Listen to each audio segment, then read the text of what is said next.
Hello and good morning, everybody. Hi, good morning. This is Felicia Heath. How are you doing? I'm good. How are you? Absolutely fantastic. Been waiting to talk with you because hummingbirds are such a powerful totem animal that it's like, oh, I cannot wait to really dig into this story. Thank you. Thanks for having me. What is your connection to the hummingbird and to have the spirit of a hummingbird? Well, the hummingbird represents and symbolizes, joy and tenacity and just getting through hard times with a positive outlook. I think midway through the book, you definitely get an idea of where the title came from. Yeah, absolutely. And it's one of those where I want listeners to really participate with this story and go into it with an open heart, because you really do invite them to not only enjoy the story, but maybe to search their own hearts as well. For sure, definitely. What kind of other books do you find yourself putting out there in the way of, to have a continuation? Because this is one of those stories where you go, I want more. I want more. And I think it's because I'm a binge watcher when it comes to television. Well, when I go over my reviews and some of the feedback, it does sound like people want more of the second half of the story, the adulthood, and maybe more of the healing process. So I would consider that, certainly. One of the things that you put in here, I mean, you've got such a real world here in the way of trauma, betrayal, fear, helplessness, and yet, this is the fun part. There's a healing, and that to me is that's the victory at the end. Yes, I think a lot of it was almost a coping mechanism at the time, like a lot of positive self-talk in order to get through it, and that carried through into my adult life, and it's actually done me well. Being from Vietnam, or having those connections to Vietnam, I work with a gentleman that is from there, and the stories he shares with me. In fact, we even have neighbors that would love to move there. For you to bring these stories forward like this really gives people an identity to have, hey, this is about my culture as well.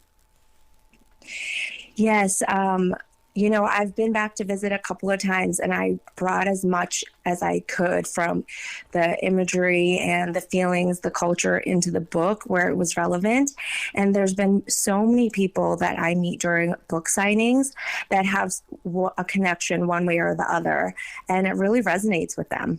One of the things, I mean, it had to have been an open heart that you held in your hands because we don't know a person until we experience their story. And that's what you put your breath, your heartbeat, everything into this.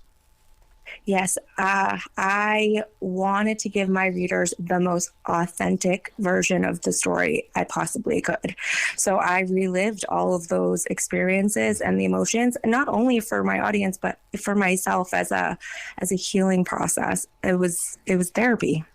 Did you journal during this? Because that's one of the things that I do as a writer, is that when I start building a book, I have a separate journal that explains why I did this, the emotions I went through, so that I can identify, because as writers, you know how we are. Sometimes we can get kind of crazy with our emotions. Definitely. I didn't necessarily journal, but I guess you could consider it. I dedicated some time, this was all during COVID, where I wrote for a few hours, like once or twice a week. And then I put those passages together. So I think you could consider journaling in a way. And I also outlined a lot of stuff. It takes work, actually, to make sense of things that happened in the past through the eyes of a child. And isn't it really weird how the things that we go through later on in life, it becomes tools? Yes, when you reassess them with a mature mind, there are so many more layers and appreciation for what you've been through. When you spend your early life on the run like you did, how do you slow down to enjoy life? How do you get into your presence of what is right now? Yeah. So it's interesting because I've been working on this. I'm so used to this fast-paced, highly chaotic. And although it's not the same as it was in my past where it was negative, it's all positive stuff. I do to be mindful about not taking on too much so that I can stay present. It definitely helps to have kids to slow life down because, they grow so fast. So you really just have to live in the moment and slow it down because before you know it, you'll miss it all. See, that's why I always try to convince listeners that, if you're looking to slow down life, go locate boredom. And when you sit in boredom, all of a sudden time basically stands still for a moment. Definitely. But when it comes to reading a book, don't you like that energy of knowing that our imaginations are going someplace?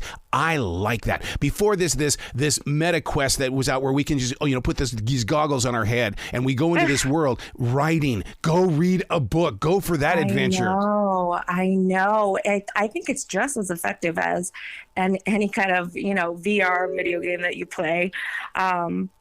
To just open your mind up and let the story take over. Now, one of the things that I can relate with in this story, because I did not get to really have a relationship with my father. Well, look at this here. Does your father have a place in your future?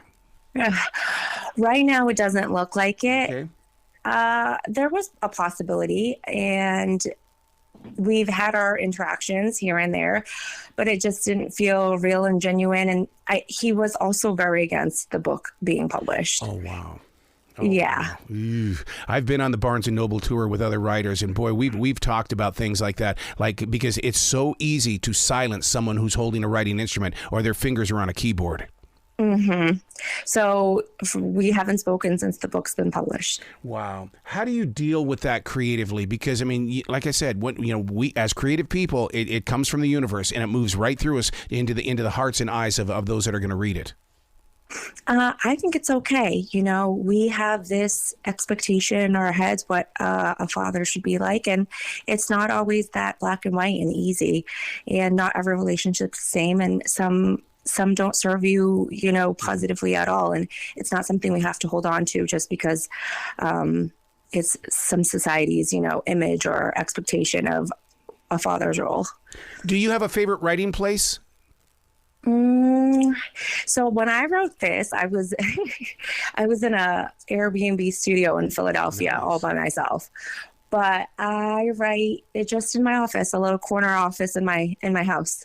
Yeah. Well, see, a lot of people don't understand that because that's like my writing place is different from where I come in to do a broadcast. But and they're two completely different personalities. People don't realize that writers and other things that we do in our life, those are just different transitions.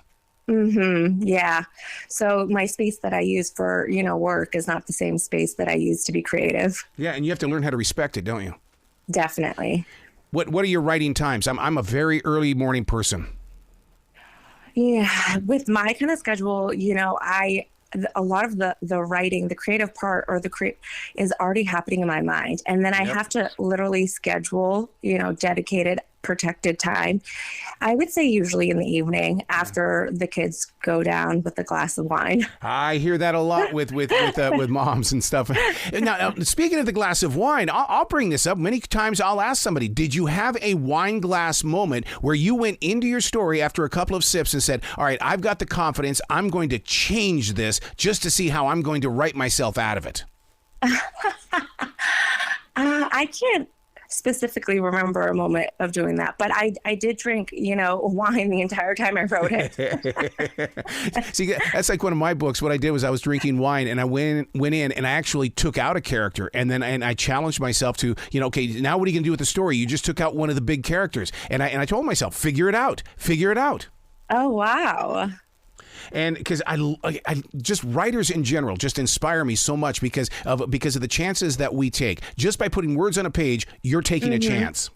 Oh, yeah. And just even with the stories I decided to include in the memoir, I think I was taking a chance. Is it weird to call it a memoir? Because, as readers, we have to remind ourselves that it is about you. I don't think it's weird. It's like in the way of like, okay, because easily this could have been a story and that was just put like nonfiction. Oh yeah, I guess so. I think the memoir part comes because I try to write it through the eyes of me being very young. Yeah. So you have to fill in some of the gaps and be creative and make something very painful into art. You know, one of the things that I've learned in talking with actors and even songwriters and stuff, if you don't share your story, the future doesn't receive it. And that's what's great about you putting this book together, because I want listeners to read this and I want them to understand that even their story needs to belong to the future. Oh, if it's just by me writing it, it leaves I don't know, a story for my kids. The pages, the physical pages are left, long after I'm gone. It's just so meaningful to me. And yeah, absolutely. We really should, embrace our stories. Because if you change your perspective and you share your story, you'll eventually find power in it. Absolutely. Where can people go to find out more about you, to discover you, and to support you? So you can find me on Instagram. I am Felicia Heath _MD. I also have a blog called mixedfeelingsmama.com. And my book is available as an audiobook as well as paperback on all platforms. Amazon, Barnes & Noble. Is it your voice? Yes, I narrate the whole thing. See, that's beautiful. You totally get it. You totally get it.